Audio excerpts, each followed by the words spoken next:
Sepanjang sejarah penubuhan selama 75 tahun, Liga Arab sebagai sebuah organisasi yang dianggotai oleh 22 buah negara, fungsinya nampak kian merosot. Dari sebuah organisasi yang mewakili dan mendorong tindakan negara-negara Arab untuk bersifat lebih kolektif dan bersatu kepada sebuah institusi yang tidak berkesan yang mencerminkan perpecahan yang berleluasa di dunia Arab.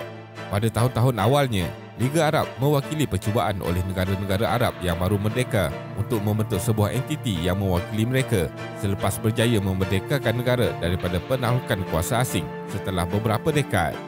Tetapi hari ini, ia dilihat telah menjadi mangsa kepada ideologi elit negara Arab yang berbeza dengan masing-masing ingin mengejar kepentingan peribadi dan menyemai benih perselisihan antara satu sama lain. Perpecahan tersebut telah menghadkan keupayaan Liga Arab untuk mewakili kepentingan lebih 400 juta orang Arab di peringkat serantau dan antarabangsa. Jadi, dalam video kali ini, kita akan melihat kenapa negara-negara Arab tidak bersatu dan banyak perselisihan faham yang berlaku. Teruskan menonton. Liga Arab. Liga Arab ialah sebuah organisasi serantau di mana terdiri daripada negara Arab yang terletak secara geografi di Timur Tengah dan Afrika Utara. Liga Arab telah diasaskan pada 22 Mac 1945 di Kahirah oleh 6 negara Arab iaitu Mesir, Iraq, Jordan, Lubnan, Arab Saudi dan Syria. Bermula daripada 6 ahli pada masa penubuhannya, kini Liga Arab mempunyai 22 negara anggota di mana 12 di benua Asia dan 10 di benua Afrika. Tujuan penubuhan Liga Arab adalah untuk mengukuhkan hubungan antara negara anggota dan menyelaras aktiviti ekonomi, komunikasi, budaya, kewarganegaraan termasuk pasport, visa, ekstradisi, sosial dan kesihatan. Negara-negara Liga Arab mempunyai tahap penduduk yang berbeza-beza, kekayaan, keluaran dalam negara kasar, KDNK dan kadar celik huruf yang juga berbeza. Mereka semua kebanyakannya beragama Islam dengan menggunakan bahasa Arab sebagai bahasa rasmi mereka. Namun begitu, Mesir dan Arab Saudi dianggap sebagai pemain dominan dalam Liga. Pada tahun 1945, apabila Liga ditubuhkan, isu-isu penting ialah membebaskan negara-negara Arab yang masih di bawah pemerintahan penjajah. Konflik ahli Liga Arab. Sebagai wakil organisasi bagi 22 negara Arab, Liga Arab pada hari ini telah berdepan dengan beberapa siri krisis yang melibatkan ahli-ahlinya.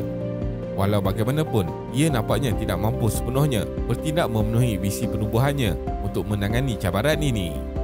Antaranya yang dapat kita lihat ialah kegagalan Liga Arab untuk menangani perang saudara seperti yang berlaku di Yaman, Syria dan Libya atau menyelesaikan pertikaian yang kritikal. Hari ini, Liga Arab dilihat gagal untuk mewakili kehendak berjuta-juta orang Arab yang menginginkan pembaharuan politik dan ekonomi yang serius di negara mereka. Keberkesanan dan pengaruh Liga Arab telah dihalang oleh perpecahan di kalangan negara anggota. Semasa Perang Dingin, beberapa ahli menyokong kesatuan Soviet manakala yang lain bersekutu dengan negara Barat.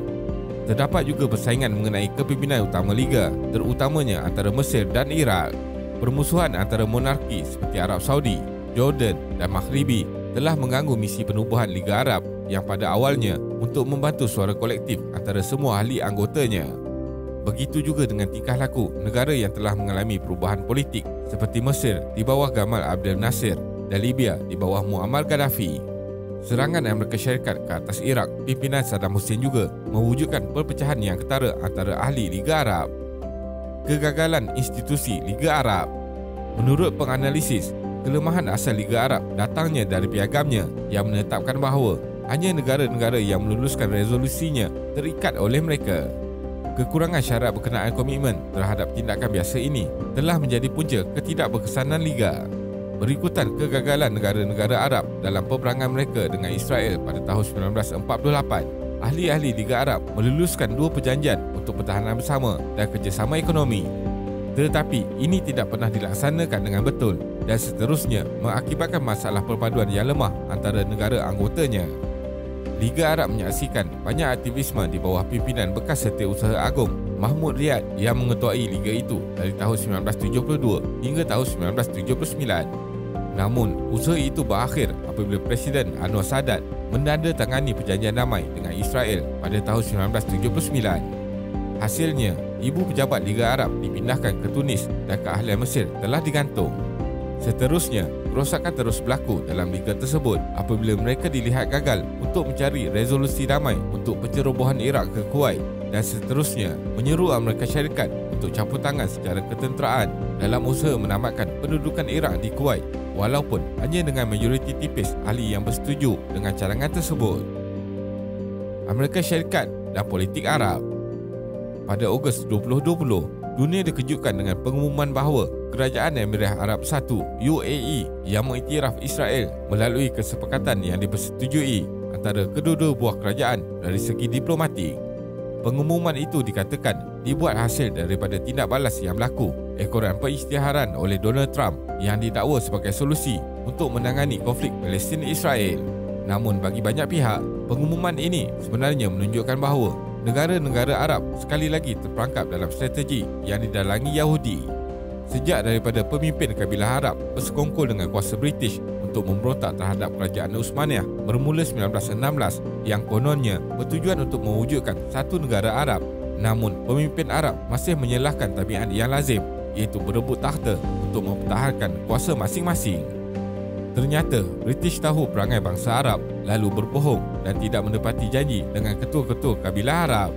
Akhirnya, setelah wilayah Arab berjaya dikeluarkan dari kerajaan Uthmaniyah, sepadan negara Arab ditentukan oleh perjanjian rahsia Sykes-Picot antara British dan Perancis yang menentukan sepadan antara kabilah Arab yang dibahagi-bahagikan mengikut pengaruh dua negara barat itu. Akibatnya, negara Arab menjadi terpisah dan seterusnya wilayah Palestin diserahkan di bawah mandat British. Kemudiannya diserahkan kepada Yahudi untuk membentuk wilayah haram Israel pada tahun 1948. Kini, Amerika Syarikat dilihat untuk mengambil peranan utama dalam mengolah politik Arab. Sejak Trump berkuasa, beliau telah mengambil langkah agresif dalam mengikat hubungan dengan beberapa negara Arab. Antara usahanya ialah melalui penjualan senjata dengan alasan untuk menjamin kestabilan rantau Asia Barat, dan antara negara yang menjadi sasaran mudahnya ialah Arab Saudi, UAE, Mesir dan Bahrain. Menurut penganalisis, perpecahan Arab ini menjadi senjata paling strategik untuk memastikan Palestin terus dicengkam oleh Israel. Ia bermula dengan usaha untuk memecah belahkan negara-negara Arab, dan ternyata hari ini usaha itu boleh dikatakan telah berjaya.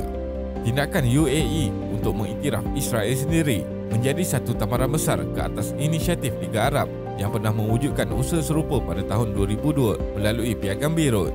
Melalui piagam itu, Liga Arab bersetuju status negara Palestin di kawasan-kawasan asal mereka, khasnya di tebing barat dan Baitul Maqdis, dipulihkan bagi membolehkan masyarakat Palestin kembali meneruskan kehidupan asal mereka. Sebagai ganjaran Israel untuk menuruti desakan yang telah dibuat, Liga Arab bersetuju untuk menamatkan konflik Arab-Israel sepenuhnya dan mewujudkan kerjasama dengan Israel secara rasmi. Walau bagaimanapun, permintaan Liga Arab itu telah ditolak mentah-mentah oleh Israel kerana menyifatkan akan membuka pintu masuk pelarian Palestin ke negara haram mereka. Kesimpulannya, penubuhan Liga Arab sebenarnya merupakan salah satu usaha untuk menyatu padukan negara-negara Arab. Pada beberapa kesempatan, orang Arab sendiri telah bersetuju untuk mewujudkan mekanisme untuk tindakan bersama yang boleh menjadi Liga Arab hampir serupa dengan Kesatuan Eropah. Namun, semangat individu sering menjadi penghalang utama kolektif dan perpaduan yang seterusnya menjadi Liga Arab semakin lemah. Terima kasih kerana menonton dan jangan lupa subscribe. Jumpa lagi.